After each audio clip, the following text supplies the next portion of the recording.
ভালোবাসা, মাফিয়া ও রহস্যর গল্প পেতে আমাদের এই চ্যানেলটি সাবস্ক্রাইব করে পাশে থাকা বেল আইকনটি বাজিয়ে দিও। কেমন?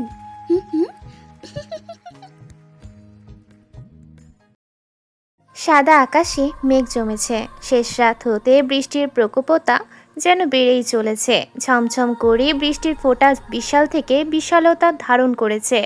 ফজরের আজানের কিছুক্ষণ আগ মুহূর্তে একজোড়া লাল চোখ কাকে যেন খুঁজেই চলেছে। লাল চোখওয়ালা ব্যক্তিটি মূলত একজন ট্যাক্সি ড্রাইভার।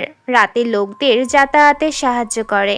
এই শহরে নতুন এসেছে, তার গাড়ির ভেতরে পেছনের সিটে বসে আছে সেই থানার ওসি ইমদাদুল হক। সে ড্রাইভারকে প্রশ্ন করে, কি ভাই, তুমি সারা রাত গাড়ি চালাও বুঝি? স্যার বুঝিনি তো, গ্রামের মানুষ, গ্রাম থেকে এসেছি। বাসায় মা বোন ছেলে মেয়েদের পেটে কিছু খাবার জোগাতে। আমি স্যার গরিব মানুষ, কি দিন বা রাত সবাই তো সমান, তাই না? তোমার নাম কি? জি স্যার, রাকিব নাম। বাবা মা আদর করে রকি বলে ডাকে। আচ্ছা, তোমার দেশের বাড়ি কোথায় আর কয়দিন আছো ঢাকা শহরে? স্যার আমার বাসা কালীগঞ্জ শহরে, ঝিনাইদহ জেলার ভিতরে। আর হবে তো কিছুদিন যাবত। বাবা না থাকায় অনেক কষ্ট করে দিন পার করি স্যার। ব্যাংক থেকে লোন নিয়েছিলাম, দিতে পারিনি। সেই জন্যই তো এই শহরে ঢাকাতে পড়ে আছি। যদি কপালটা একটু খুলে মা বউ দুটো ভাত খেতে পারে, এই আর কি। তা স্যার আপনি এত রাতে কোনো কাজ আছে নাকি? আরে তেমন কোনো কাজ নেই, আমার একটা মাত্র মেয়ে, সে গিয়েছিল বান্ধবীর বিয়েতে। রাত গভীর হওয়াতে নিতে আসতে হলো। বুঝোই তো, একটা মেয়ে এত রাতে একা চলাচল করতে পারে না। এই তো কিছুদিন আগের একটা ঘটনা। এই রাস্তায় একজন সৎ বৃদ্ধ রিক্সা চালক ছিল। জানি না তার অপরাধ কী ছিল, কারা যেন কুপিয়ে হত্যা করেছে। এই রাস্তাটা অনেক নীরব। ইমদাদুল সাহেবের মুখে বৃদ্ধকে কুপিয়ে হত্যা করার কথা শুনে রকির চোখ দিয়ে দুফোঁটা জল গড়িয়ে পড়ে। রকি ইমদাদুল সাহেবের কাছে জানতে চায় কে বা কারা এমন নিষ্ঠুর কাজ করেছে। স্যার ওই বৃদ্ধ লোকটাকে যে কুপিয়ে হত্যা করেছে তার বিষয়ে আপনি কতটুকু জানেন? এমন কাজ কারা করতে পারে? যদি একটু বলতেন তাহলে ভালো হতো। আমি আগে থেকে সাবধান হয়ে যেতাম। আমি তো রাতে চলাফেরা করি, তাই আর কি। আমিও ততটাই জানি, তবে রিপোর্ট করার সময় জানতে পারি যে এই শহরে কোনো একটা মাফিয়া গ্যাং এই কাজটা করেছে। সেই গ্যাংয়ের একজন সদস্য নাকি আমাদের এখানকার এমপি ছেলে রিয়াদ, তারও নাকি হাত আছে এই খুনি। তবে আমরা যথেষ্ট প্রমাণ না থাকায় কিছুই করতে পারি নাই। ধন্যবাদ স্যার, আমিও সাবধানে চলাফেরা করব। স্যার আপনি বলা ঠিকানাতে চলে এসেছি। রকি, তুমি এখানে 5 মিনিট দাঁড়াও, আমি আমার মেয়েকে নিয়ে আসি। Okay sir. ইমদাদুল ইমদাদুল সাহেব গাড়ি থেকে নামে, তারপর রকিকে বলে। ইমদাদুল সাহেব চলে আসে একটা রুমে, মেয়েকে নিয়ে চলে আসে গাড়িতে। রকি দেখে একটা সুন্দরী নীলপরী। এই রাতের নীলপরীকে দেখতে এতটাই যে সুন্দর লাগে সে কখনো ভাবেনি। উপন্যাসে পড়েছে সাদা পরীর গল্প, তবে আজ যেন নিজের চোখে দেখছে নীলপরী। এবার ইমদাদুল সাহেব রকির সাথে একটা কথাও বলেনি। সারাটা পথ মেয়ের সাথে কথা বলেছে। দেখেই বোঝা যায় বাবা মেয়ের অনেক ভালোবাসা। মেয়েটার নীল চুড়িদার, নীল ড্রেস সত্যি অসাধারণ লাগছে। রকি ইমদাদুল সাহেবকে নিচু স্বরে প্রশ্ন করে, আচ্ছা স্যার, আপনার মেয়ে কি জব করে নাকি? কেন? না, দেখে আর কি মনে হচ্ছে জব করে।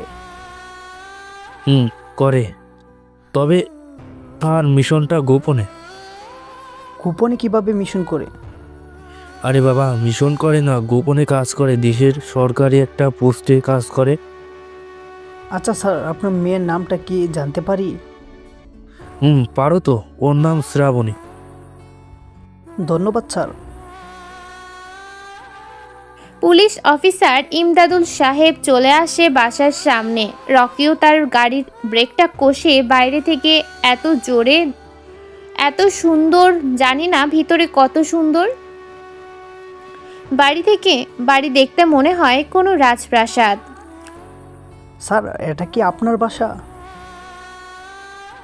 হ্যাঁ, এটা আমার বাবার হাতের তৈরি। আমি শুধুমাত্র রেপে আছি, এত টাকা আমার নেই।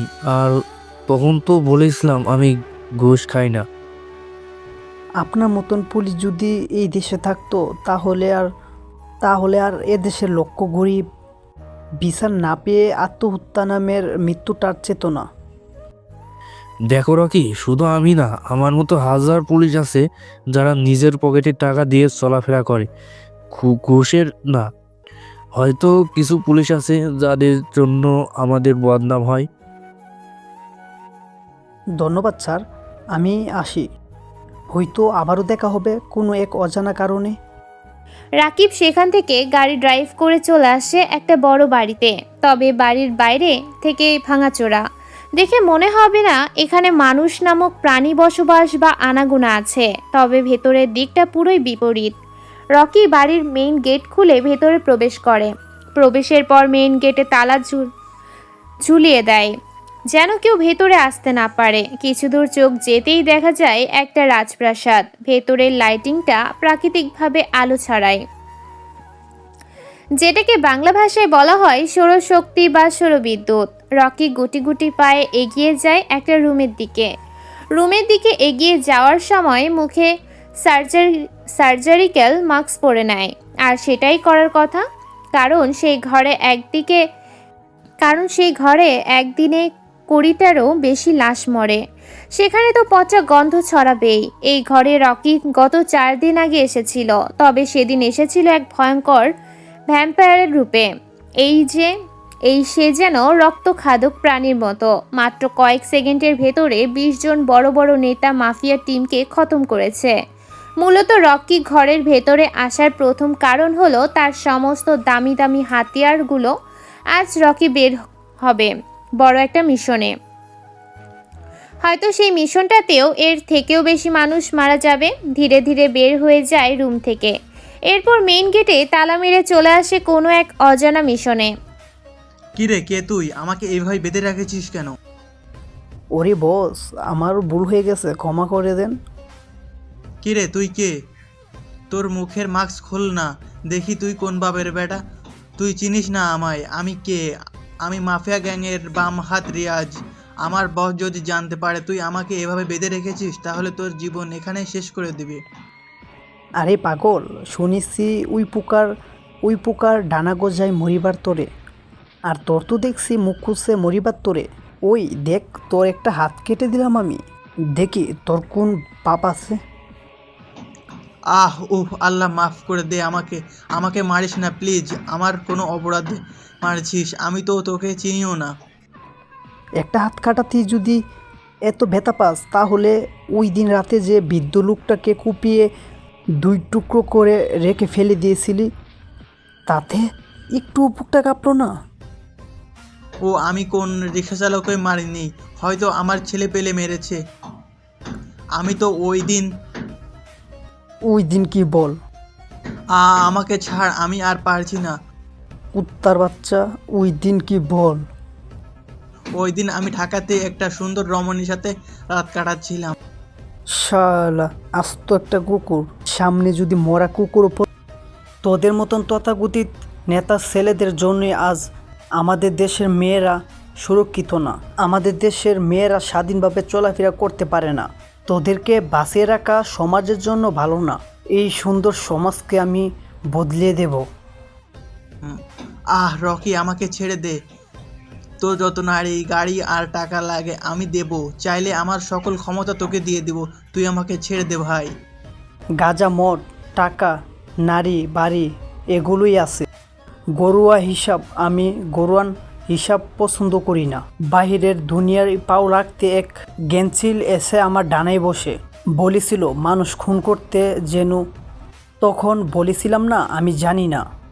আমার উত্তরে গেঞ্জিল হেসে ওঠে, আর আমি সেটা সহ্য করতে না পেরে আমি উপস্থিত একজনকে মেরে দিই, উপস্থিত একটা ছেলেকে মেরে দিই। এতে করে দুজনই খুশিতে গেঞ্জিল তার খার ব্যবস্থা করে নিল। আর আমি চাই এই সমাজের গরিব দুঃখীর পাশে থাকতে, আর তোদের মতন কুলাঙ্গারদেরকে ধ্বংস করতে। রকি রিয়াদের একটা হাত কেটে দেয়। রক্তে সারা শরীর বিয়ে পড়েছে। মাটিতে হোলি লাল রঙে আবৃত হয়েছে। এ কেমন যন্ত্রণা! রকি রিয়াদকে গুলি করে কথাগুলো বলে। আচ্ছা, আপনারা ভাবছেন এই সামান্য রিক্সাওয়ালার জন্য রকি কেন এমন পাগলামো করছে? আসলে ওই রিক্সাওয়ালা ছিল রকির বাবা, মা ছাড়া বেঁচে থাকার একমাত্র ভরসা। রকির মা জন্ম দেওয়ার কিছুদিন পরেই মারা গিয়েছে। বাবা বেশ ধনী পরিবারের হওয়ায় দ্বিতীয় বিয়ে করে। বেশ কিছু মাস ভালো চলছিল, তবে ওই যে বলে না, সৎমা শব্দটা অনেক ছোট হলেও তার মূল্যটা পাহাড় সমান। আমরা জন্মদাত্রী মাকে যতটা ভালোবাসি, তার থেকেও যদি সৎমাকে বেশি ভালোবাসি, তবুও তারা কখনো আপন হয় না। হয়তো কপাল ঘুরে কি সৎমা তার পালিত সন্তানদের আপন করে নেয়। তবে আমাদের গল্পের হিরো মিস্টার রকি সৎমা ছিল পুরোই বিপরীত। রকির বাবা হয়তো জানতেন সে দ্বিতীয় বিয়ে করলে রকির মায়ের আদর পাবে না, তাই তো আগে থেকেই তার সমস্ত সম্পত্তির 70% লিখে দেন রকির নামে। রকির বয়স যখন 18 হবে, তখন সে এই জমি দখলে নিতে পারবে। যদি তার আগে বাবা মারা যায়, তাহলে সাথে সাথে রকি পুরো সম্পত্তির মালিকানা হয়ে যাবে। হয়তো কোনোভাবেই তার সৎমা এগুলো জানতে পারে। বাবার দ্বিতীয় বিয়ের কিছু মাস পর থেকেই রকির উপর শুরু হয় অমানবিক ও নির্যাতন, যা তুলনার বাইরে। রকির বয়স মাত্র 10 বছর, ক্লাস 3-তে পড়ে। স্কুল থেকে বাসে আসতে সৎ মাকে আদেশ করেন। এই হারামি, যদি বলি তুই যে কাজগুলো না করে স্কুলে গিয়েছিলি, বলি এত বড় বাসাটা কে পয়সা করবে শুনি? মা, আমি করছি, তুমি চিন্তা করো না, আমি সব করছি। এই শোন, এই পুরো বাড়ি পরিষ্কার করা হলে বাথরুমে আমার কিছু ড্রেস আছে, ওগুলো পরিষ্কার করবি। তারপর টয়লেটটাও পরিষ্কার করবি। সেই তো শুধু বসে বসে খাবা। বলি একটু কাজকর্ম তো করবি। জি মা, আমি সব করছি। আচ্ছা মা, কিছু খাবার আছে কি? কাল রাতে খেয়েছি, আজ দুপুর পর্যন্ত কিছুই খাইনি, গায়ে একটুও শক্তি নেই। আরে আমার সোনার ছেলে বলে কি, এনে ধর। এই পান্তাটুকু রেখেছিলাম গরুর জন্য। ভেবেছিলাম গরুটাকে খাওয়ালে কিছু দুধ পাওয়া যাবে। তোকে খাওয়ানো মানেই তো পুরাই বৃথা। মা, পান্তা আমার অনেক প্রিয়। বলি কি, একটু তরকারি হবে কি? সকাল স্কুলে যাবার সময় দেখলাম বাবাকে বড় মাছের মাথাটা দিয়েছ, আমাকে তার লেজটা দাও। ও বাবা, এই ছেলে বলে কি?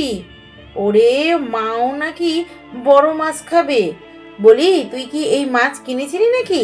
তোর জন্য দেখ কাঁচা মরিচ আছে। তবে হ্যাঁ, দুটোর বেশি যেন নিবি না। আইসে আমার বড় মাছ খাওয়ার জন্য। কুত্তার প্যাডে কি ভাত। ঠিক আছে মা, আমার পান্তা মরিচ খাইতে অনেক ভালো লাগে। সৎমা চলে যায় তার রুমে। পায়ের উপর পা রেখে টিভির বড় পর্দায় বাড়িতে সিরিয়াল দেখতে ব্যস্ত। এদিকে রকির ভেজা চোখে পান্তা খেয়ে বাড়ির সকল কাজ করত। কাজ করার সময় হঠাৎ দরজায় কলিং বেলের আওয়াজ। হয়তো কেউ এসেছে। রকি ঘর পরিষ্কার করার নোংরা কাপড় হাতে দরজা খুলে দেখে মিস্টার রাহাত সাহেব, রকির বাবা। কিরে রকি, তোর হাতে এই নোংরা কাপড় কেন? এই শীতের ভিতরে তোর শরীরের ঘাম কেন বাবা? বাবা মা বলল ঘরটা ময়লা আছে, তার জন্য পরিষ্কার করছি। এই বাসাতে 6 জনের উপরে কাজের লোক, তা বাদেও রকিকে কেন কাজ করতে হবে শুনি? বলি তোমার মনে কি মায়া দয়া হবে না? রাস্তার স্ত্রীকে ধমকের সুরে কথাটা বলেন। তিনি সাধারণত এমন সময় অফিস থেকে আসেন না, এই জন্য প্রতিনিয়ত রকির উপর অত্যাচারও দেখতে পান না। তবে আজকে হয়তো কোনো একটা কাজে তাড়াতাড়ি বাসায় এসেছেন। আরে কই কাজ করাচ্ছি? আমি ওকে বললাম বাবা তুমি গোসল করে তাড়াতাড়ি খেয়ে নাও। দেখো তোমার বাবা তোমার জন্য বড় মাছ এনেছে।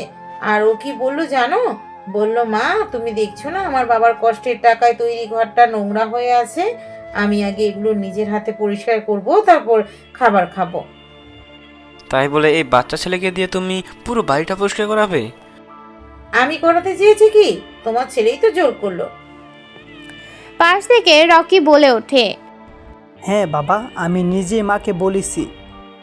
রকি কথাটা বলার একটাই কারণ, সেটা হলো হয়তো সত্য বললে রাতের খাবারটা পেটে যাবে না। তাই তো ছোট ছেলের মিথ্যা বলাটা সত্য ভেবে চলে যান তার রুমে, নিজের ড্রেস চেঞ্জ করে টেবিলে বসে। রকি বাবা এদিকে আয় তো, অফিসে কাজের জন্য তোকে ঠিকমতো সময় দিতে পারি না। তা বাবা তোর স্কুলের পড়াশোনা কেমন চলছে?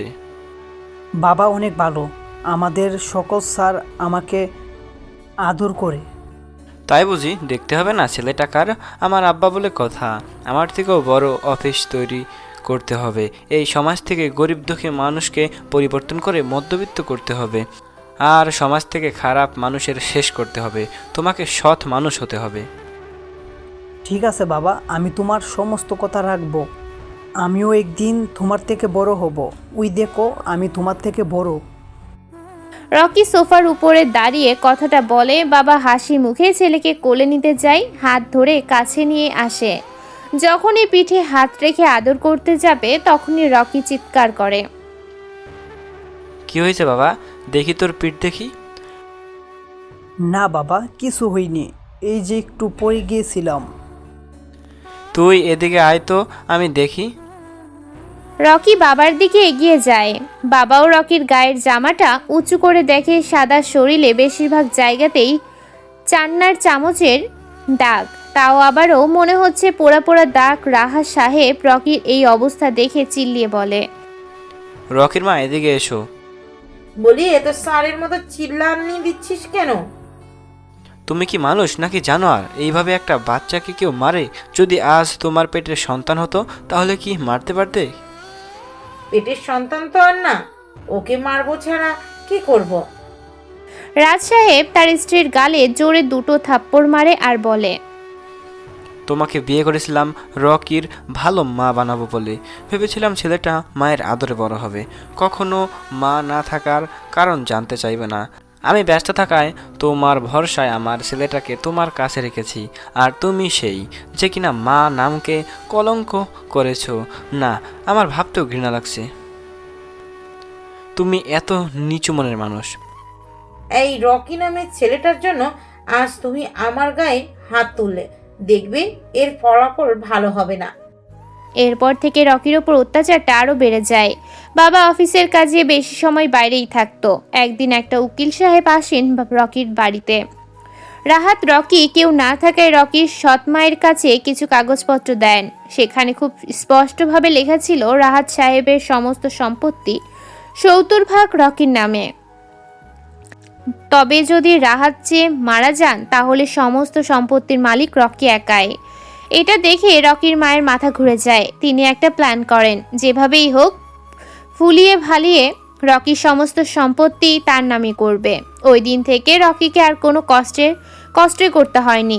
অনেক আদর যত্নে রেখেছিল সৎ মা। ওই যে কথায় আছে না, মুখে মধু অন্তরে বিষ, সেই কথাটার আসল রূপ এটাই। ওপরে ওপরে লোক দেখানো ভালোবাসা, আর ভেতরে চলছে অন্য কিছু। এই দুই রূপী মানুষগুলো অনেক ভয়ঙ্কর হয়, বোঝা যায় না এদের ভেতরে চলছেটা কি। সৎমা একদিন তার ভাই কাজল সাহেবকে কল দেয় আর বলেন, কেমন আছিস ভাই আমার? এই তো আপু ভালো। তোর কি খবর? দুলাভাইয়ের সম্পত্তি কবে পাবো বলতো? আর দেরি সহ্য হচ্ছে না তো। আরে ভাই, আমার বড় একটা সমস্যা হয়ে গেছে, বুঝতেছি না কি করব। কি হয়েছে আপু?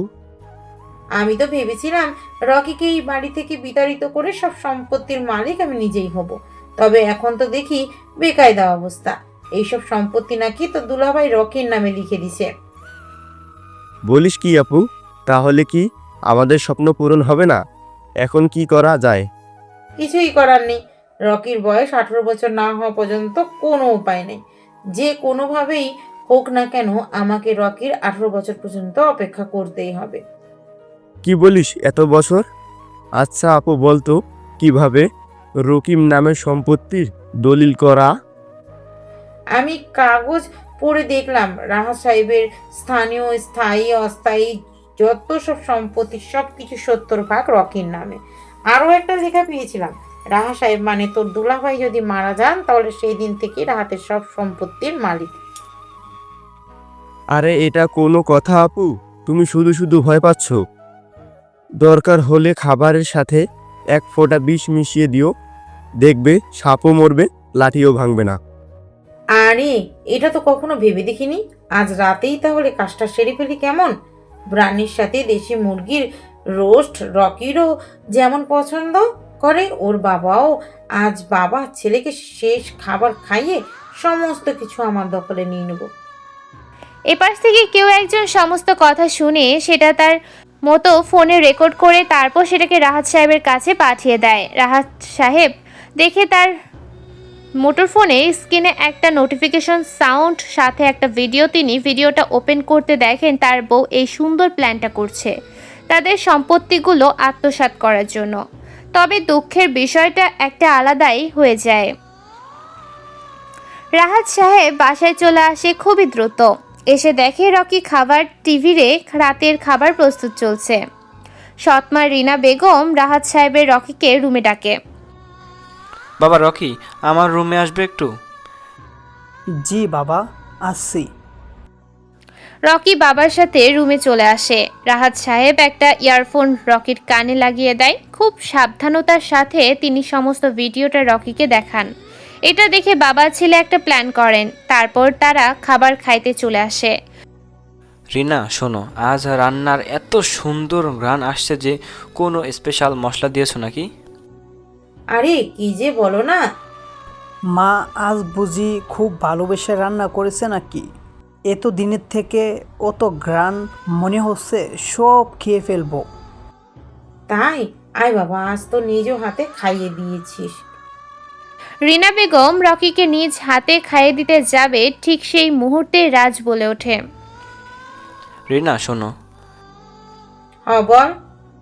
আচ্ছা, আমাদের বিবাহ হয়েছে কত বছর? কেন হঠাৎ এমন প্রশ্ন কেন? আরে না, বলো না। এই তো সব হয়তো 2-2.5 বছর। আচ্ছা বলো তো, এই কয়েক বছরের ভিতরে আমি কি তোমার কোনো রকম কম ভালোবেসেছি বা কোনো কিছুতে কমতি রেখেছি? কই না তো। তাহলে এদিকে এসো, আজ ছেলেটার সামনেই তোমাকে নিজ হাতে সবার আগে খাবার মুখে তুলে দিব। কি কি তুমি আমাকে না মানে? আরে ছেলের সামনে লজ্জা করে না বুঝি? সমস্যা নাই, আমরাই তো, এসো একটু মুখে তুলে দেই। তুমি নিজেই তো কষ্ট করে রান্না করেছো, আসো আগে তুমি একটু খাও। মনে হচ্ছে যে। আরে মা, কি মানে করছো? একটু মুখে নিয়ে খাও, সমস্যা কি? আজ তুমি না খাওয়া পর্যন্ত আমিও খাবো না। না, আমি পারবো না এই খাবার খেতে। এটা শুধুমাত্র তোমাদের দুইজনের। কেন খাবে না তুমি? কারণ কারণ কি বলে? কারণ এই খাবারে বিষ মিশানো আছে। আমি চাইছিলাম তোমাদের বাবা ছেলেকে বিষ দিয়ে মেরে ফেলতে, তাহলে সমস্ত সম্পত্তির মালিক আমি নিজেই হব। তোমার মন মানসিকতা এত নিচু ভেবেছিলাম? রকির মা মারা গেছে, তুমি তাকে মায়ের আদর দিয়ে বড় করবে, সেটা তো করলে না, বরং এই মা মরা এতিম ছেলেটার উপর নির্মমভাবে অত্যাচার করলে। কিছুদিন যাবৎ তোমার পরিবর্তন থেকে মনটা ভরে গিয়েছিল, ভাবছি তুমি হয়তো পাল্টে গেছো, তবে আজ যেটা দেখলাম সেটা মা নামের কলঙ্ক করে দিলে। মাগো, আমি চোখ খুলে মাকে দেখিনি। বাবার আদর পেয়ে 200 মায়ের আদরে বড় হয়েছি। যখন বুঝতে শিখেছি তখন থেকেই তোমাকে মা বলতে শুরু করেছি। ভেবেছিলাম মারা হয়তো একটু শাসন করে, ভেবেছিলাম সবার থেকে আমার মা আমাকে বেশি আদর করে। তুমি যখন আমাকে আঘাত দিতে তখন আমি ভাবতাম হয়তো এটাই মায়েদের ব্যবহার। এই তো আগের সব ভুলে তুমি সেদিন রাতে যখন জ্বর এসেছিল তখন না মা তুমি সেদিন আমাকে সেবা করলে। আচ্ছা আচ্ছা মা, বলো তো মা, এই সেবা কি তোমার অভিনয় ছিল? মা তুমি বললে তো আমার জীবনটাও দিতে পারতাম, আর এই সামান্য সম্পত্তির জন্য তুমি আমাদের দুজনকে মেরে ফেলতে চাইছো? মা তুমি না বলতে স্বামী স্ত্রীর স্বর্গ, স্বামী হলো স্ত্রীর স্বর্গ, তাহলে আর সেই স্বামীকে কেমনে তুমি বিষ দিতে পারলে? তুমি চিন্তা করো না, আমার সব সম্পত্তি তোমার নামে আগামীকাল বাবার সাথে গিয়ে তোমার নামে লিখে দেব। আমাকে ক্ষমা করে দে বাবা, আমার ভুল হয়ে গেছে। আমি এই অর্থ সম্পদের নেশায় এত সুন্দর সম্পর্কটা শেষ করে দিতে চেয়েছিলাম। এই শোনো না, আমাকে ক্ষমা করে দাও। মানুষ অমানুষ হয় শুনেছিলাম, আজ নিজের চোখে দেখলাম। আমার সম্পত্তি চাই না তো, ভেবো না, আমার নামের একটু তোমাকে দান করে দেব। এরপর রাহাজে তার একমাত্র ছেলে রকিকে শহর থেকে গ্রামে পাঠিয়ে দেন। কালীগঞ্জ গয়েশপুর গ্রামে সেখানে আসে রকির ফুপার বাসা। জামাই মাঠে কাজ করে, আবার কোন কোন সময় ঢাকা শহরে ট্যাক্সি চালাতে আসে। গয়েশপুর গ্রামের মানুষগুলো একদম মাঠের মানুষ, কখনো কোনো মারামারি ঝগড়া এগুলো দেখা যায় না। যাবে বা কিভাবে? ওইটা যে গ্রাম, গ্রামের লোকজন তো সবাই সত্য। সারাদিন সবাই মিলে কাজে ব্যস্ত, সন্ধ্যার চায়ের দোকানে আড্ডা। রকির এবার এসএসসি পরীক্ষা দিয়েছে, ফলাফল ভালোবাসার কারণে পাশের গ্রামের কলেজেও ভর্তি হয় মঙ্গল পয়োতা। পারকিন্দা কলেজে চিত্রা নদীর পাড়ে প্রাকৃতিক খোলা নদীর মাঝে কচুরি পানার ফুলগুলো ভেসে ওঠা আরও কত দৃশ্য। একদিন হঠাৎ কলেজ থেকে আসার পথে পাড়ার একটা বাজে ছেলে রকির বান্ধবী নীলাকে টিস করলো, নোংরা কথা বলে। রকি সেটা সহ্য হয় না, ছেলেটার নাক বরাবর ঘুষি মারে, ছেলেটার নাক দিয়ে রক্ত বেরিয়ে পড়ে। এই প্রথম রকি কোনো অন্যায়ের প্রতিবাদ করে। এরপর রকি বাসাতে চলে যায়। পরের দিন বাজে ছেলেটার সাথে আরও কয়েকজন ছেলে আসে রকিকে মারার জন্য। রকি ছেলেটাকে বলে, কিরে, আজ দেখি কুত্তাগুলো সব দল বেঁধে এসেছে, তা কি সাজ বলতো? কে কুত্তা কে বাঘ সেটা দেখাবো এইখানেই তোকে। তাই বুঝি? তো আইতো দেখি কার হাতে কতটুক জোর আর কে বাঘ। রকি কথাটা বলার সাথে সাথে বাজে ছেলেদের ভেতরে থেকে একটা ছেলে এগিয়ে আসে রকির দিকে। আর কি ও কম কিসে, তলপেটে একটা কিক দিতেই ছেলেটা মাটিতে লুটিয়ে পড়ে। একটাতেই যথেষ্ট।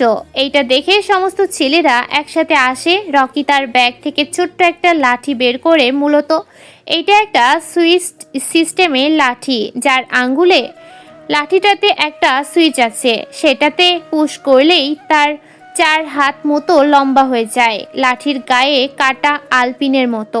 একবার যে ছেলের গায়ে লাগছে সে আর দ্বিতীয়বার আসার চেষ্টাও করছে না।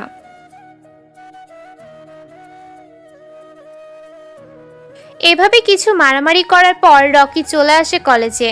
এভাবে রকি 2 বছর পার করে কলেজ শেষ করে। এবার সে ঝিনাইদহ মহেশ্বর বীর শ্রেষ্ঠ হামিদুর রহমান কলেজে ভর্তি হয়। সেখানে রকি ছাত্র নেতা হয়, ভিপিও। এভাবে পড়াশোনার বাকিটা শেষ করে। এই কয়েক বছরে ভেতরে রকি হাতে গোনা 4 থেকে 5 বার বাবার সাথে দেখা করতে শহরে এসেছে। এদিকে রকির ফুপা হামিদ, তিনি তো গরিব, তাই তো ঢাকাতে এসেছে ট্যাক্সি চালাতে। কয়েকদিন আগে ভালোই চলে তার। এরপর একদিন টেলিভিশনে খবর দেখে হামিদ সাহেবের কাটা নিথর দেহ কয়েক টুকরো করা হয়েছে। বাবাকে ছাড়া এই হামিদ সাহেব ছিলেন রকির বাবা। কয়েকটা করা হয়েছে, বাবাকে ছাড়া এই হামিদ সাহেব ছিলেন রকির বাবা। চোখ দিয়ে অজরে অস্ত্র গড়িয়ে পড়ছে। কতই না কষ্ট করেছে রকির জন্য। নিজে না খেয়েও রকিকে খাইয়ে দিয়েছে। গ্রামে বিদ্যুৎ চলে গেলে হামিদ সাহেব রকিকে হাত পাখা দিয়ে সারা রাত বাতাস করেছে, যেন রকির ঘুমটা শান্তিতে হয়। এই কথাগুলো ভাবতেই রকির চোখের পানি যেন আরো গতিতে ঝরছে। তারপর রকি আবার সেই পুরনো নিষ্ঠুর শহরে ফিরে আসে। তবে এখন আর সেই ছোট্ট রকি নেই, এখন আর আগের মতো সহজ সরল রকি নেই। এই যেন এক নতুন রকি। লাল চোখ জোড়া, গায়ের কালো কোট, চোখের স্টাইলিশ সানগ্লাস, গলাতে চেন। অনেক পরিবর্তন এসেছে রকির ভেতরে, অনেক পরিবর্তন এসেছে রকির ভেতরে। ওই দিন থেকেই রকি ডেস্কি চালায় ছদ্মবেশে। তো চলুন এবার বর্তমানে ফেরা যাক। বর্তমান ঢাকা শহরে চলছে ইলেকশনের সময়। পুরাতন এমপি মারা যাওয়ায় মিনিস্টার সাহেব এসেছে শেষ বিদায় জানাতে। পুরাতন এমপি ছেলে কায়েস মুখে জিগায় ধরিয়ে টানতাই উপরে দিকে ধোয়া ছাড়ে আর বলে, মিনিস্টার সাহেব অনেক ব্যস্ত নাকি? আমার কোনো প্রয়োজন নেই। এমন কোনো কিছুই না কাজ, এক আর্জেন্ট মিটিং ছিল, না হলে আমি অবশ্যই আসতাম। তোমার বাবার মৃত্যু শুধুমাত্র তোমার পরিবারেরই না, এটা আমাদের পার্টির জন্য দুঃখজনক। কোনো চিন্তা করো না, তুমি পার্টির সব রকম সহযোগিতা করবে।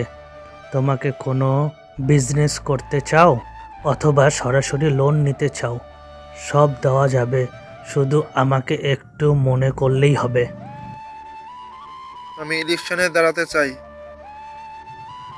এপাশে চলছে পার্টির সমস্ত এমপিদের মিটিং। এমপি বাশের সাহেবের মৃত্যুর জন্য খুব তাড়াতাড়ি নতুনভাবে ইলেকশন করতে হবে। ওই বাশের সাহেবের মৃত্যুর পর তার ছেলে হতে চায় এলাকার এমপি। পাশ থেকে একজন এমপি বলেন, তাহলে কি প্রতিটা এমপির মৃত্যুর পর তার বাচ্চাকে এমপি বানাবে সারা বছর ধরে, যারা পার্টির সেবা করে যাচ্ছে? পাশের একটা মহিলা এমপি বলেন, আর একটা কথা, এখানে কেউ বাসি সাহেবের মৃত্যুতে আফসোস নেই, উল্টে আগের থেকে সবাই বেশি খুশি। পাশে থাকা আরেক লোক বলেন, সত্য বলছেন, উনি পিতার ক্ষমতার জোর। কায়েস অনেক অন্যায় অত্যাচার করেছে, ওকে মনোনয়ন দিলে তো জামানত বাজেয়াপ্ত হয়ে যাবে। আবার মহিলা এমপি বলেন, মানছি সমাজসেবক কেশব কোনো পার্টির না, তবু জনগণ তাকে পছন্দ করে। যদি ওনাকে মনোনয়ন দেন তাহলে ভোটেও তো জিত হবে, পার্টির মানও বেড়ে যাবে, আরও শক্তিশালী হবে। আমি তো বলতে চাই ওনাকে মনোনয়ন দেন। মহিলা এমপির কথাতে সবাই খুশি হয়, করতালি দিয়ে হ্যাঁ সূচক আশা দেখে। এই ও আচ্ছা, লোক ভালো খবর হলেই নিচে দেন, খারাপ খবর হলে আমাকে কেই দিতে হয়? এমপি ছেলের সামনে থাকা টেবিল ফোনটি টিং টিং করে আওয়াজে কান্না করে। বোঝাই যাচ্ছে তাকে কেউ স্মরণ করেছে। এমপি ছেলে ফোনটা হাতে নেয়। ওপাশ থেকে মিনিস্টার সাহেব বলেন, শোন কায়েস, আজ ইলেকশন অফিসে মিটিং শেষ করেছে, সবাই চাচ্ছে কাশেপকে টিকিট দিতে। যদি সিএম সাহেব কাশেপের নাম ঘোষণা করে দেয় তাহলে আমাদের আর কিছু করারই থাকবে না। কিরে মিনিস্টার, আমার বাবার মরার সাথে সাথে তুই দেখছি পার্টির নিয়ম বদলে দিয়েছিস। যা বলার তাই তুই বলে দিলি, আমিও শুনে নিলাম। আমার যা করার হয় তা আমি করব, দেখতে যাও। এপাশে সমস্ত এলাকাবাসী কেশব সাহেবের বাড়ির সামনে হাজির। কেশব ও তার চাচা গুটি গুটি পায়ে এগিয়ে আসে ব্যালকনিতে। তারপর সবার উদ্দেশ্যে বলেন, আমি জানি আপনারা সবাই আমাকে শুদ্ধ ভালোবাসেন, আমিও ভালোবাসি আপনাদের। তবে আমি এটাও জানি বর্তমানে আপনাদের দরকার, তবে আমি এটাও জানি বর্তমানে আপনাদের দরকার একজন যুবক নেতা, ইয়াং স্টার। আর আমি তো বুড়ো হয়ে গেছি, এই জন্য আমি আমার ভাইপো কেশবকে আপনাদের সামনে নেতা হিসেবে আনতে চাইছি। সবাই কথাটা শুনে খুশিতে আত্মহারা। সবাই চায় কেশব তাদের আদর্শ হতে হবে। এদিকে কায়েস প্ল্যান করছে কিভাবে কেশবকে তার রাজনৈতিক পথ থেকে সরানো যায়। আজ চলছে ভোট গ্রহণ। কায়েস তার টাকা দিয়ে ভোট কেনার পায়তারা করছে। সকাল থেকে ভালো মতোই চলছে ভোট। দুপুরের পরে কেশব ভোট দিতে চাইলে তারপর কেশব চলে আসে বাসাতে। এদিকে কায়েস তার লোকজন নিয়ে চলে আসে কেশবের এলাকাতে। প্রতিটা ঘরে ঘরে এসে হামলা করে তাদের উপর, কেশবের সমস্ত নেতার উপর হামলা করে। অনেক সাধারণ জনগণ সহ নেতারাও নিহত হয়। সবাই ভোটের মাঠ থেকে পালিয়ে যায়। কেশব একা সামনে দাঁড়ায়। হঠাৎ তাকে কেউ উঁচু করে আকাশের দিকে ছুঁড়ে মারে, তবে কেশব মাটিতে পড়েনি, পড়েছিল কায়েসের ছুরির উপর। তারপর কায়েস কেশবকে বলে, আমার বাবার রাজ্য কেড়ে নিবি তুই? ভুলে গিয়েছিলি কাইস নামের রাক্ষস এখনো বেঁচে আছে। টিকিট পেয়েছিলি তোর যে সিনেমা দেখবি, তাই না? ভোটে লড়াই করতে কেন চেয়েছিলি? তোমাদের সবার জীবনে বিপদ ডেকে আনার একমাত্র কারণ এই কেশব। আজকের পর তোমাদের ভিতরে কেউ যদি ভোট দেয় তাহলে এই লাশের পাশে তোমার লাশ পড়বে। আজকের পর এখানে কোনো ভোট হবে না, কাইসের রাজ চলবে। সারা দেশে চলছে এই খবর। কে বা কারা মেরেছে কেউ জানে না। পুলিশের সামনে কেউ মুখ খুলতে চাইছে না। এদিকে সিআইডি অফিসেও চলছে ডিসিপি স্যারের অর্ডার। শুনুন এসিপি নরেশ, আমাকে যেভাবেই হোক আগামী 72 ঘন্টার ভিতরে কেশব হত্যার সমস্ত রিপোর্ট চাই। কিভাবে করবেন জানি না। এরপর এসিপি সাহেব সবার উদ্দেশ্যে বলে, আজ তোমাদের সামনে উপস্থিত হবেন বাংলাদেশের সবথেকে talented girls senior inspector Srabani, যিনি এর আগে গোপনে মিশন করতেন। শ্রাবণী এর আগে গোয়েন্দা বিভাগে ছিলেন। আজ থেকে তিনি আমাদের সিআইডি টিমে যোগ দেবেন। Srabani, please come here. দরজা খুলে সিনেমাটিক স্টাইলে পা আগে রেখে মাথাটা মাটির নিচে ঝুঁকিয়ে রুমে প্রবেশ করে। তারপর সেলুট জানায় এসিপি স্যারকে। জি স্যার, শ্রাবণী রিপোর্টিং। শ্রাবণী, এই নাও দুটো ফাইল। এটা হলো গত সপ্তাহের কেস অফ মার্ডার, আরেকটা হলো গত মাসের এমপি রিয়াদের মার্ডার কেস। আশা করি দুটো কেস খুব দ্রুত সলভ করতে পারবে। জি স্যার, আমি আপনাকে খুব দ্রুত 2টা কেসের সম্পূর্ণ তথ্য দিব, ভরসা করতে পারেন। শ্রাবণী কথা শুনে এসিপি স্যার খুশি হয়ে চলে আসেন তার কাজে। শ্রাবণী তার জুনিয়র অফিসারদের সাথে পরামর্শ নিয়ে চলে যান কেশব এক এলাকাতে, সেখানে তিনি ছদ্মবেশে থাকবেন। একটা বাসা ভাড়া করেন। জুনিয়র একটা অফিসারকে স্বামী বানিয়ে সেখানকার গ্রামে থাকেন এবং কেশব খুনে কায়েসের বিরুদ্ধে সকল তথ্য প্রমাণ জোগাড় করেন। এতে করে 72 ঘন্টার আগে কেশব হত্যার কেসটা শুরু হয়ে যায়। কায়েসকে পুলিশ গ্রেফতার করেন। তবে শ্রাবণী বিপদে পড়ে যান রিয়াদ হত্যার কেসে। তিনি কোনো ক্লু খুঁজে পাচ্ছেন না। এই রিয়াদ হত্যা কোথা থেকে শুরু করবে কিছুই বুঝতে পারছেন না। পরদিন সকালে টিভিতে রকি খবর শুনছে। ব্রেকিং নিউজ, গতকাল রাতে পুলিশ কেশব হত্যার আসল খুনি কায়েসকে গ্রেফতার করেছেন। আর এটা সম্ভব হয়েছে সিআইডি সিনিয়র ইন্সপেক্টর শ্রাবণীর জন্য। পার্টির সকল নেতারা তাকে সম্মান করছেন। অপরদিকে কায়েসকে গ্রেফতার করায় তার দলের লোকজন খুবই তোলপাড় করছে। চলুন সরাসরি শ্রাবণী ম্যামের কাছে জেনে নেই পরবর্তীতে কোন কেস তিনি সামলাবেন। ম্যাম, এর পরবর্তী প্ল্যান কি?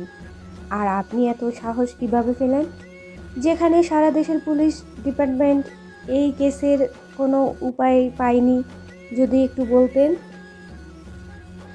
দেখুন, প্রথমত আমি আমার ডিউটিতে থাকাকালীন কোনো কিছু তোয়াক্কা করি না। কে বড়, কার ক্ষমতা কতটুকু, এগুলো আমি পরোয়া করি না। শুধু এতটুকু জানি, আইন সবার উপরে, আইনের হাত অনেক লম্বা। আর হ্যাঁ, এর পরবর্তী কেস হবে গত মাসে এমপির ছেলের হত্যা, মানে রিয়াদ হত্যার কেসের। আশা করি খুব দ্রুত সেটার ফলাফল জানাবো। আপনারা এখন আসতে পারেন। এদিকে রকি খবর দেখে মিটিমিটি হাসে আর মনে মনে বলে, আরে ম্যাডাম, এ তুমি কাকে কি বলছো? Rocky is the gangster. Rocky যখন কাউকে মারে তখন একটাও পিপিলিকাও প্রমাণ পাই না। আর আপনি? হঠাৎ শ্রাবণীর ফোন বেজে ওঠে। একটা অচেনা নম্বর। স্ক্রিনে কোনো নম্বর দেখা যাচ্ছে না। শ্রাবণী ফোনটা রিসিভ করে। ওপাশ থেকে অজানা একজন বলেন, hello Miss Srabani, senior inspector. আপনি হয়তো ভাবছেন এখন রিয়াদের খুনিকে কিভাবে ধরবেন। আমি নিজে রিয়াদের খুনি, Mehar Rocky. Rocky is the gangster. পারলে আমাকে ধরুন আর প্রমাণ করুন। আমিও দেখি কি ক্ষমতা আপনার। ও আচ্ছা, তাহলে তুই সেই খুনি। এতদিন ভাবছিলাম কোথা থেকে শুরু করব, তো আজ পেয়েও গেলাম। তোকে আগামী 12 ঘন্টার ভেতরে সিআইডি অফিসে নিয়ে আসবো। শ্রাবণীর কথা শেষ হওয়ার আগেই নকলটারও কেটে যায়। তারপর হঠাৎ আবারও কল আসে। শ্রাবণী রিসিভ করে। আরে ম্যাডাম, রাগ করছেন কেন? আমিও তো জানি 45 সেকেন্ডের ভিতরে থাকলে আমার নাম্বার টেক্সট করতে পারবেন না, তাই তো ফোনটা কেটে দিতেছিল। শোন রাফি, তুই যদি আমার কাছে নিজের থেকে এসে আত্মসমর্পণ করিস, তাহলে আমি বলছি তোর শাস্তি কমিয়ে দিব। তুই আমার সামনে আয়। আরে সিআইডি ম্যাডাম, আমি তো সব সময় আপনার সাথে থাকবো, তবুও চিনতে পারবেন না। বাই বাই, আবারও দেখা হবে। রকি কলটা কেটে দেয়। শ্রাবণী তার কম্পিউটার স্ক্রিনে বসে নম্বরটি লোকেশন টেস্ট করার জন্য, তবে 45 সেকেন্ডের কম থাকায় কোনো লাভ হয়নি। সকালে শ্রাবণী বাসা থেকে অফিসে যাবে, তাই তার বাবার থেকে রকির মোবাইল নাম্বার নিয়ে কল দেয় এবং তাদের বাসার সামনে আসে। রকি ট্যাক্সির দরজা খুলে দেয় শ্রাবণীর জন্য। আচ্ছা ম্যাডাম, ওই দিন খবরে দেখলাম এমপির পুলাকে যে মেরেছে তাকে নাকি ধরবেন। তাই তুমি জেনে কি করবে? ও আর হ্যাঁ, তোমার নামটাই তো জানা হয়নি, বলবে কি? আমার নাম রাকি হাসান, বাবা শোক করে রকি ডাকে। আচ্ছা, তোমার বাসা কোথায়? কালীগঞ্জ গৈশপুর গ্রামে। তো এখানে কি করো? আর তুমি এত রাতেও গাড়ি চালাও, তাই না? ম্যাডাম, আমরা হলাম গরিব মানুষ, পেটে দেয় তো কামাই করতেই লাগে। বাসায় সৎমা, বাবা ততটা খেয়াল রাখতে পারে না, এজন্য নিজে কষ্ট করে খাই। ভাবতেছি কিছুদিন। তো তোমার নিজের মা নেই? না ম্যাম, আইছিল একটা সৎমা, সেও আমাকে মারতে চাইছিল, খাবারের সঙ্গে বিষ দিয়েছিল। ভাগ্যিস বাবা দেখতে পেয়েছিল, তাই বেঁচে গেলাম।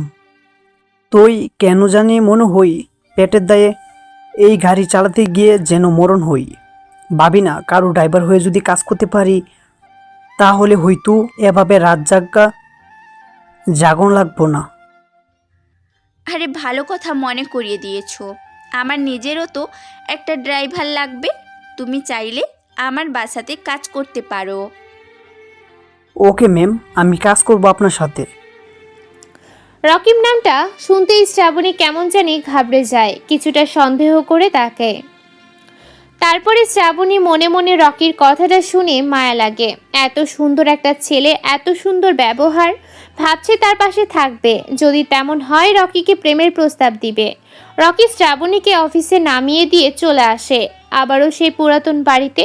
সেখানে বাধা আছে কায়েসের ডান হাত পল্লবকে। সে চেয়েছিল শ্রাবণীকে মারতে, তবে ভাগ্য খারাপ হলে যা হয় আর কি। রকি জানতে পেরে যায়, এজন্য তার মৃত্যুও হয়। ওই দিন কায়েসের আরও কিছু ছেলেদের গোপনে তুলে নিয়ে আসে রকি। তাদেরকেও ঠিক একইভাবে শাস্তি দিয়ে মারে।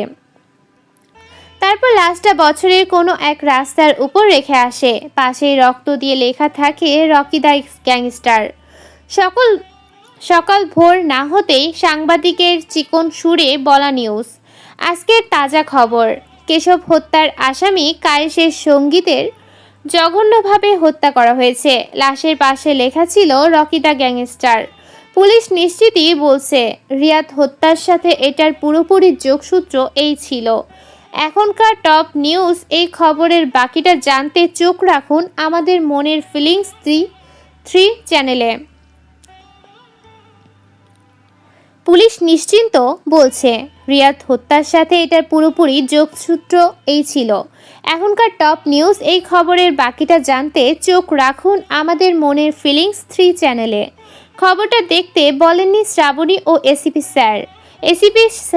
এসিপি সাহেব সকালে খবর দেখা মাত্রই শ্রাবণীকে কল করে। হ্যালো শ্রাবণী, আজকের নিউজটা দেখেছো কি? জি স্যার, দেখেছি। কায়েসের কিছু পাতি নেতা, রোগীর হাতে খুন, সেখানকার পুলিশ লাশের পাশে লেখা দেখে শিওর হয়েছে। লাশের পাশে লেখা ছিল রকি দ্য গ্যাংস্টার। শ্রাবণী, আমি চাই তুমি আজ থেকে রাতে একটু তদন্ত করতে বের হবে, কিছু জানতে পারবে। যদি প্রয়োজন হয় ছদ্মবেশ ধারণ করো। জি স্যার, আমি আজ রাত থেকে মিশনে ডাকবো।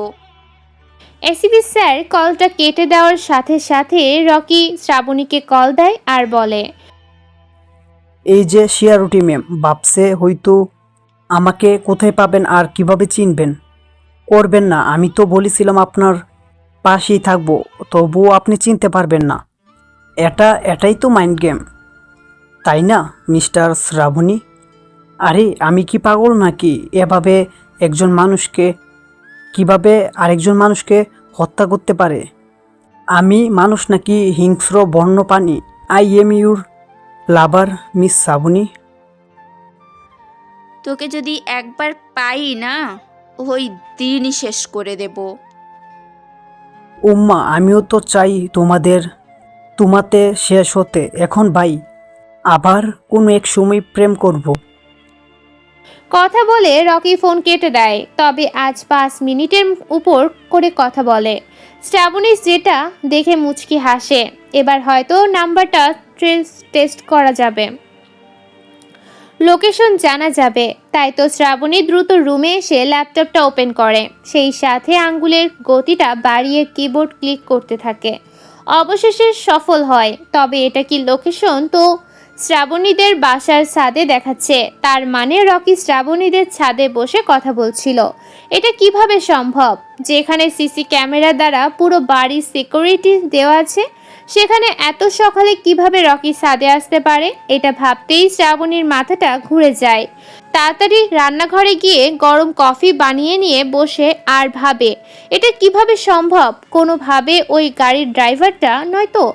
আরে আমি কি ভাবছি? এরকম সহজ সরল বোকা টাইপের ছেলে এত সাহস হবে না। আর এই পৃথিবীতে রকি নামের তো হাজারো ছেলে আছে। দূর, ও কি ভাবছে? সকাল সকাল মাথাটাই ঘুরিয়ে দিয়েছে। এরপর রকি ঠিক সময় মতো চলে আসে শ্রাবণীকে নিতে। শ্রাবণী অফিসে চলে আসে। তারপর এসে পপিকে বলে, সালাম স্যার। স্যার, একটু আগেই রকি আমাকে কল করে, আর সেই সময় আমি আমার বাসাতেই ছিলাম। তো তাতে কি সমস্যা? স্যার, সেটাতে সমস্যা না। সমস্যা হলো রকি আমাকে কল করেছিল আর অনেকক্ষণই কথা বলেছে। ও, তাহলে তো ভালোই। দেখো, ফোনের লোকেশনটা চেক করো, কলটা কোথা থেকে এসেছে। সেটা তো আগেই দেখেছি। তাহলে সেখানে যাও আর ভালো করে সার্চ করো। স্যার, এখানেই তো সমস্যা। আমি লোকেশন ট্র্যাক করি, তারপর দেখতে পাই সেটা আমার বাড়ির ছাদের লোকেশন। তবে চিন্তার বিষয় হলো সেই সময় আমি বাসাতেই ছিলাম, আর আমার বাসায় একটা পাখিও ছিল না। তার থেকে বড় কথা, আমার বাসার চারিপাশে সিসিটিভি ক্যামেরা লাগানো। যদি সেখানে একটা পাখিও যায় তাহলে রেকর্ড হয়ে যায়। তবে ভাবনার বিষয় এটা, আমার কোনো ক্যামেরায় ফুটেজে রকিকে দেখা যায়নি। তাহলে কিভাবে সম্ভব? আমার বাসার ছাদে যাওয়ার একটাই সিঁড়ি, সেটাও ভেতরের দিক দিয়ে। এই রকিকে যতটা চালাক মনে হয়, ও তার থেকেও ওভার চালাক। যত দ্রুত সম্ভব রকিকে ধরতে হবে, না হলে ওই সহ রক্তের লাল হয়ে যাবে। কে জানে আগামীকাল কার রক্তে রকির নাম লেখা হবে। এভাবে রকির খোঁজ আরও সিআইডি অফিসারদের ছদ্মবেশী ধরে থাকতে অর্ডার আসে ওপর থেকে। প্রায় 20 জন সিনিয়র অফিসার গোপনে খোঁজ করে রকিকে। তবে ওই যে কথায় আছে না, যদি কোনো ব্যক্তি হারিয়ে যায় তাকে খুঁজে পাওয়া খুবই সহজ। তবে যদি কেউ ইচ্ছে করে হারিয়ে যায়, তাহলে সে হাজার লোকের ভিড়ে থাকলেও খুঁজে পাওয়া যায় না। রকির বেলায়ও একই অবস্থা। রকি সবার খবর জানে, কিন্তু রকির খবর কেউ জানে না। এটাকেই হয়তো বলে মাইন্ড গেম। রকি সবসময় সবার সামনে থাকে আর সবার কাছ থেকে ইনফরমেশন নেয়। আজ 1 সপ্তাহ পর রকেট জেলা ঝিনাইদহ থেকে বর্তমানে সব থেকে বড় পাওয়ারফুল নেতা কিসলো সাহেবের ছেলের লাশ পাওয়া যায়। তারই তৈরি হচ্ছে নিজের গেস্ট হাউসে। তার সাথে পাওয়ার একজন 18 থেকে 20 বছর বয়সী মেয়ে। তবে তাদেরকে সাধারণভাবে পাওয়া যায়নি, পাওয়া যায় রক্তাক্ত দেহ। তার পাশেই লেখা থাকে রকি দ্য গ্যাংস্টার। রকি ভাই ইজ ব্যাক টু ঝিনাইদহ। এই খবর মিডিয়াতে ছড়িয়ে পড়ে। এসিপি স্যার তার উপর মহলে কল দেয়। তারপর ডিসিপি স্যারের অনুমতিতে সিনিয়র ইন্সপেক্টর শ্রাবণীকে রকির নতুন কেসের দায়িত্ব দেন। বর্তমান ঢাকাতে মারামারি, ঝগড়া এইসবই কমে গেছে। শ্রাবণী, ভেতরে এসো। ইয়েস স্যার, বলুন। আমি জানি তুমি ঢাকাতে রকিবের কেসের দায়িত্বে আছো। আমি আজ সকালে নিউজ দেখতে পাই। ওকে স্যার, তুমি কোথায় আছো? আধা ঘন্টায় আমার সামনে এসো। আমার আজ রাতেই ঝিঙ্গাদাহা জেলায় কালীগঞ্জ থানায় যেতে হবে, তাও আবার গোপনে। এরপর শ্রাবণী তার ড্রাইভার রকিবকে কল দেয়। ওপাশ থেকে রাকিব কল রিসিভ করে আর বলে, তুমি কোথায় আছো? আধা ঘন্টায় আমার সামনে এসো। সরি ম্যাডাম, আমি তো এখন ঢাকাতে নেই, বর্তমান আমি গ্রামে আছি, বলে আসতে পারিনি, সরি ম্যাম। আমার আজ রাতেই ঝিঙ্গাদাহা জেলায় কালীগঞ্জ থানায় যেতে হবে, তাও আবার গোপনে। কিন্তু এখানে কি কাজ ম্যাডাম? আরে তোমাদের কালীগঞ্জে কুচলু নামের একটা নেতা আছে না, তার ছেলেকেই রকি হত্যা করেছে, সেটা তদন্ত করতে যাচ্ছি। আর হ্যাঁ, কেউ যেন জানতে না পারে আমার আসল পরিচয়। আমি ওখানে যাব তোমার বাড়িতে আত্মীয় সেজে। আরে ম্যাডাম, আমার মতন ছোট লোকের বাসাতে আপনি কখনো ভাবতে পারিনি। আচ্ছা, আপনি আসেন, আমি বাস টার্মিনালে আপনার জন্য অপেক্ষা করব। এরপর শ্রাবণী কল কেটে দেয়। রকি তার বাবাকে সব ঘটনা খুলে বলে। রকির বাবাও তার সৎ মাকে সব কিছুই বলে। সিআইডি অফিসার শুনে তিনি একটু ভয় পান, এই জন্য কোনো কিছু না বলেই রকির সাথে হ্যাঁ মেলায়। শ্রাবণী ঢাকা থেকে যশোরে বিমানে আসে, তারপর সেখান থেকে ট্যাক্সি নিয়ে চলে আসে কালীগঞ্জ। সেখানে আগে থেকেই উপস্থিত ছিলেন রকি, তবে রকিকে দেখতে কেন জানি অন্যরকম লাগছে, এজন্য শ্রাবণী বলে, তবে সত্যি কি রাকিব আজ কেন জানি কেমন একটু লাগছে। আরে ম্যাডাম, এক রাতেই বলে গেলেন, জানি না যদি কিছুদিন পার হয়ে যায়, দেখা না হই, তাহলে চিনবেন কি করে? আরে দূর, বাদ দাও তো, অনেক ক্লান্ত লাগছে।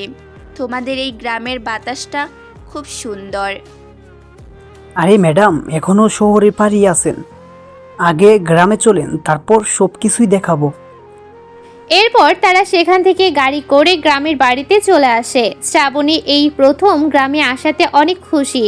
গ্রামের লোকজন সবাই অনেক সুন্দর রকিদের বাড়ির পেছনে দিয়ে বয়ে গেছে। চিত্রা নদী রকি শ্রাবণীকে বিকেল টানে হাঁটতে নিয়ে যায়। নদীর ধারে শ্রাবণী অনেক খুশি, এ যেন মুক্ত পাখির মতো।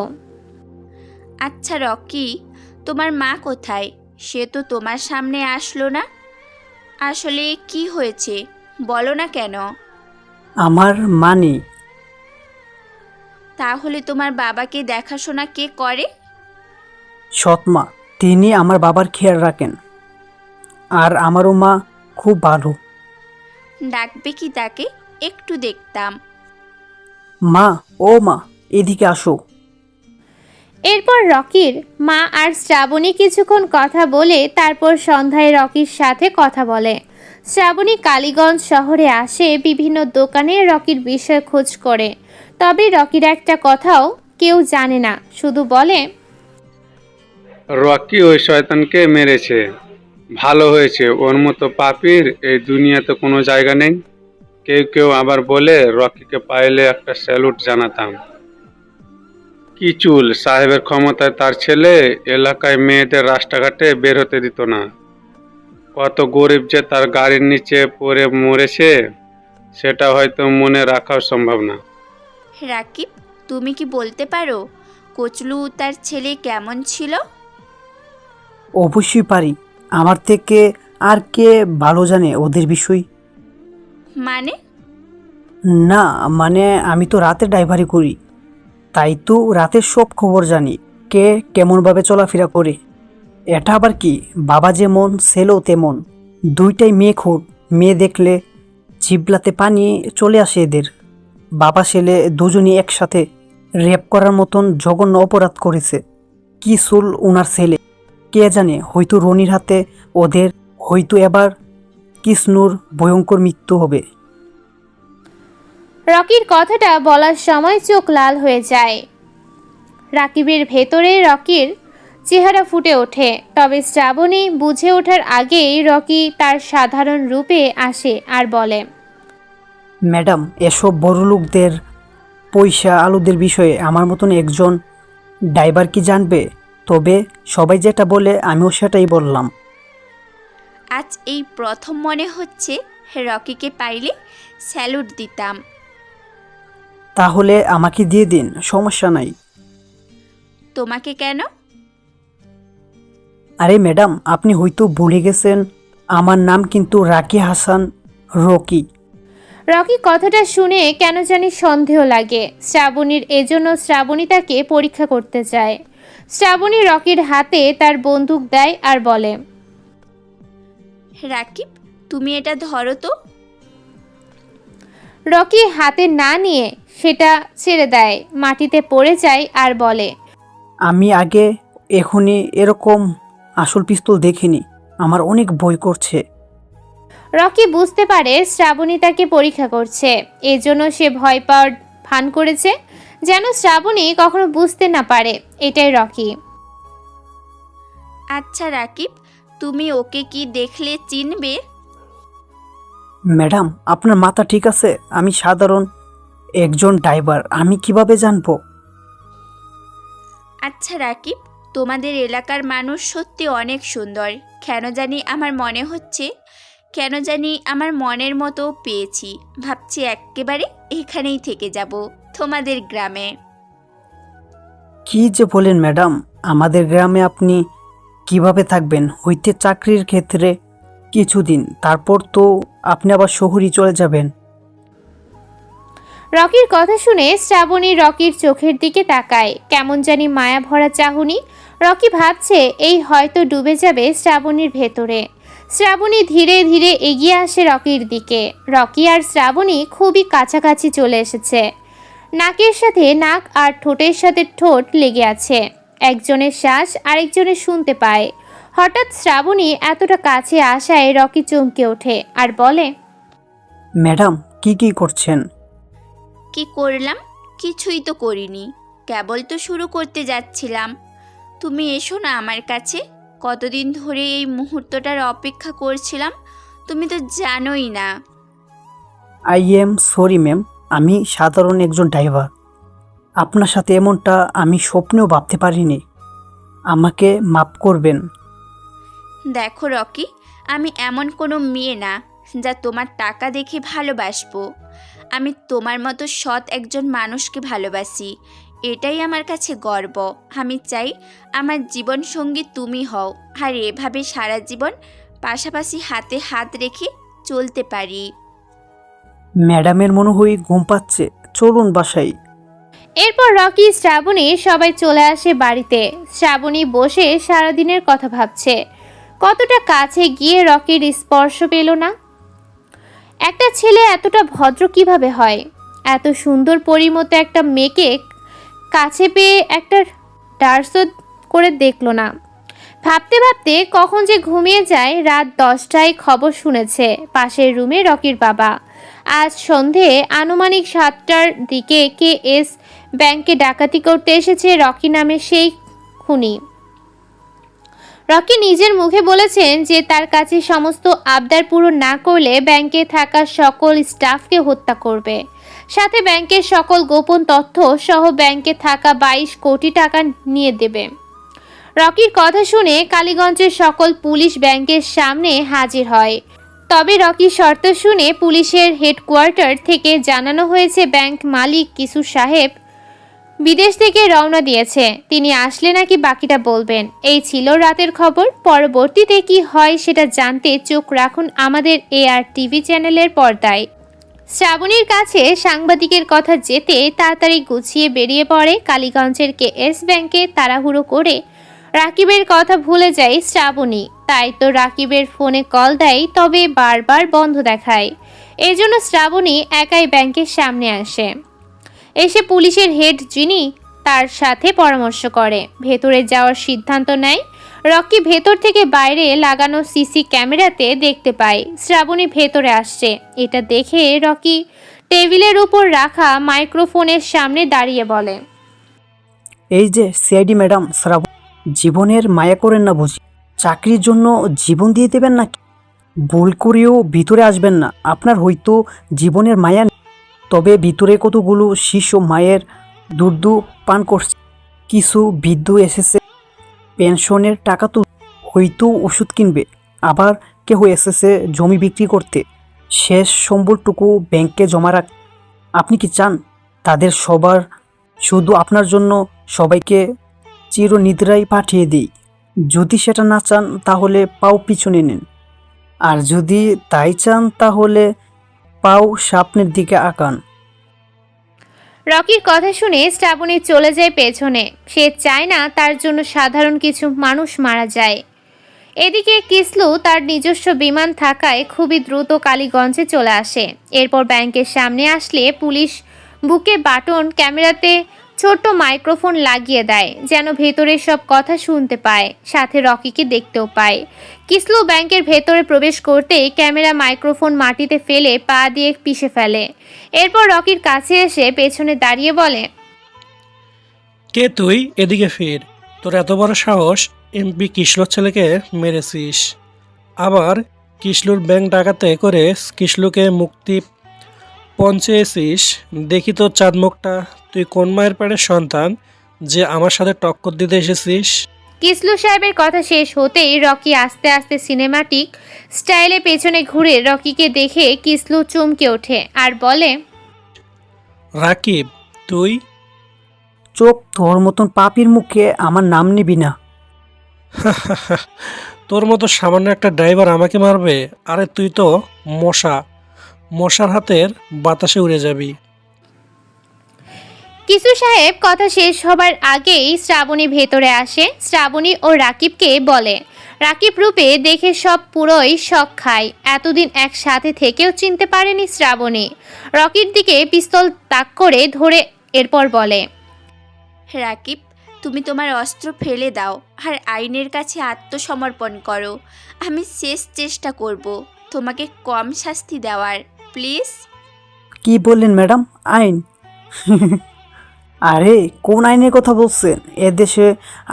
এদেশের আইন বলতে কিছুই তো হই না। এদেশে হই শুধু ক্ষমতা লড়াই আর টাকা। হই টাকা থাকতে হবে, নাহিতে ক্ষমতা থাকতে হবে, তাহলে আইন পাবেন সাথে। রাকিব, তোর সাথে আমার কিসের শত্রুতা? আমি তো কখনো তোর সাথে ঝামেলা করি নাই। তাই ভুলে গেছিস নাকি? মনে করে দেখতো, সেদিন যখন নতুন ব্যাংক ওপেন করেছিলি, সেদিন থেকে কিভাবে 1 মাস মিথ্যা বলে গরিব অসহায় মানুষদের থেকে 22 কোটি টাকা মেরে পালিয়ে চলে গিয়েছিলি। আমার বাবা আমার মায়ের শেষ স্মৃতিটা বিক্রি করে আমার জন্য সামান্য কিছু টাকা তোর ব্যাংকে রেখেছিল, এটাও তুই মেরে দিলি। আরে পাশের বাড়ির রহিম চাচা নিজের মেয়ের বিয়ের জন্য 3 লাখ টাকা ঘুষিয়েছিল। তাহলে বল তোকে এখন কি করব?